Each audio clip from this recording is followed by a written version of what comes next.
dari kelompok 4 akan menjelaskan mengenai sistem informasi manajemen pada PT Pos Indonesia. Sebelum menjelaskan lebih lanjut, saya akan menjelaskan secara singkat sejarah pada PT Pos Indonesia. Sejarah berdirinya PT Pos Indonesia. Masa penjajahan Belanda, orang masih mengirim surat dengan pergi ke Stan Herberg atau gedung penginapan kota. Pada 26 Agustus 1746, Baron van Imhoff menggagas pembangunan kantor pos pertama di Indonesia yang terletak di Batavia. Tujuannya untuk menjamin keamanan surat penduduk. Tahun 1750, pembangunan kantor cabang Pos Indonesia di Semarang dengan rute Karawang, Cirebon, Pekalongan. Tahun 1875, Pos Indonesia bergabung dengan Telegraf dan berganti nama menjadi Post and Telegraph Afdiens. Letak kantor pusatnya pun berpindah dari Gambir, Jakarta ke Bandung. Pos Indonesia terus berkembang, kemudian statusnya berubah menjadi perusahaan negara pos dan telekomunikasi. Tahun 1965, PN Postel berubah nama menjadi PN Pos dan Giro. Tahun 1978 kembali diubah menjadi Perum Pos dan Giro guna memperbaiki hubungan kinerja pengirim barang. Pada 20 Juni 1995 terjadi perubahan menjadi PT Pos Indonesia Persero. Hingga saat ini Pos Indonesia memiliki sekitar 24.000 titik layanan.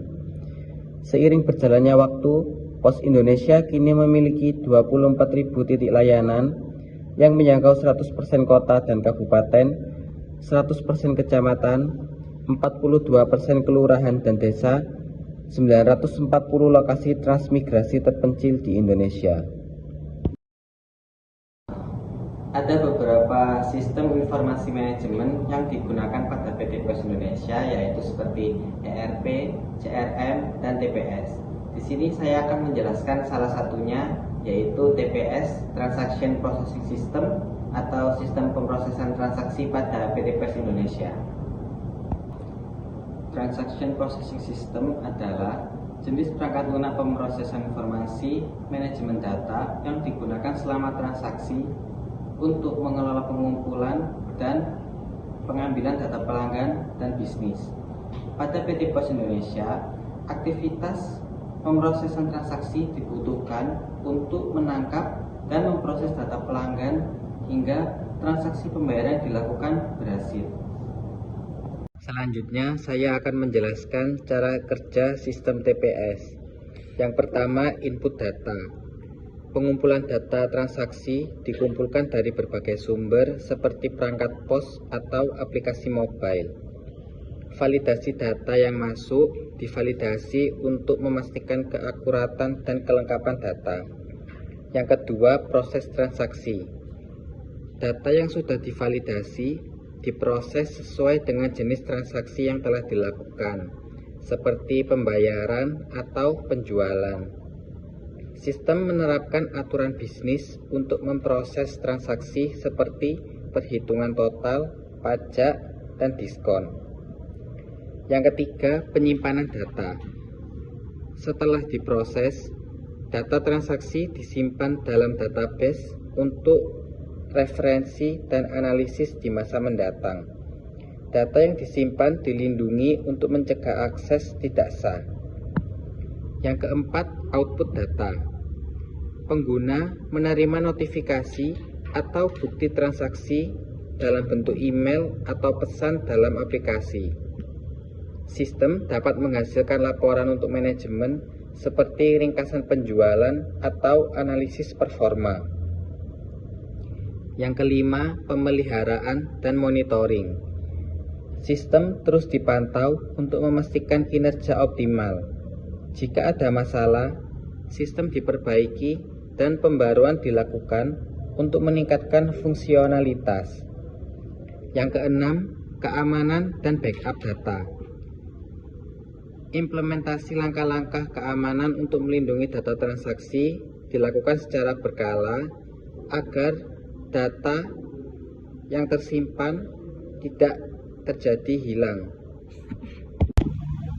Langkah-langkah menggunakan aplikasi POSPAI.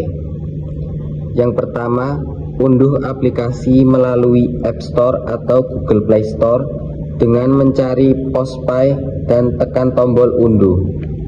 Kemudian, lakukan registrasi akun dengan menjalankan aplikasi yang telah diunduh dan masukkan informasi yang diperlukan seperti nama, nomor telepon, dan email untuk membuat akun. Setelah itu, masukkan kode verifikasi yang dikirim melalui email atau SMS. Kemudian, tambahkan metode pembayaran dengan masuk ke menu pengaturan dan pilih untuk menambahkan rekening bank atau kartu kredit. Ikuti langkah-langkah untuk menyelesaikan verifikasi metode pembayaran. Setelah itu, pilih layanan dari menu utama. Pilih layanan yang ingin digunakan, seperti membayar tagihan. Kemudian masukkan informasi yang diperlukan seperti nomor rekening. Setelah itu, konfirmasi pembayaran dengan meninjau semua detail pembayaran dan tekan tombol untuk melanjutkan pembayaran. Tunggu hingga pembayaran diproses hingga menerima notifikasi sebagai bukti pembayaran.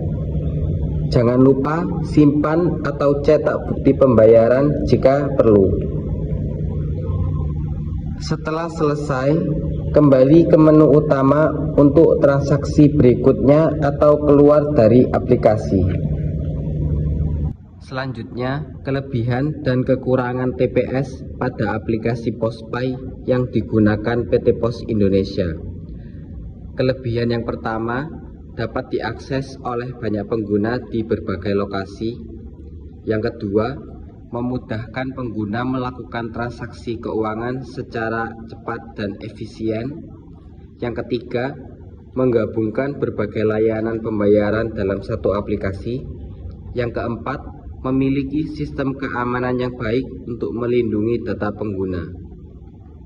Kekurangan yang pertama, terkadang tergantung pada kualitas jaringan internet di lokasi pengguna. Yang kedua, memerlukan pemahaman teknologi yang cukup dari pengguna, terutama bagi yang tidak terbiasa. Yang ketiga, dapat mengalami gangguan atau bug yang mengganggu pengalaman pengguna.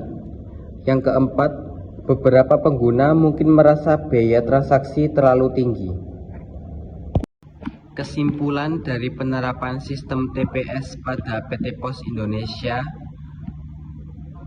Penerapan sistem TPS di PT Pos Indonesia membawa dampak signifikan terhadap efisiensi dan efektivitas operasional.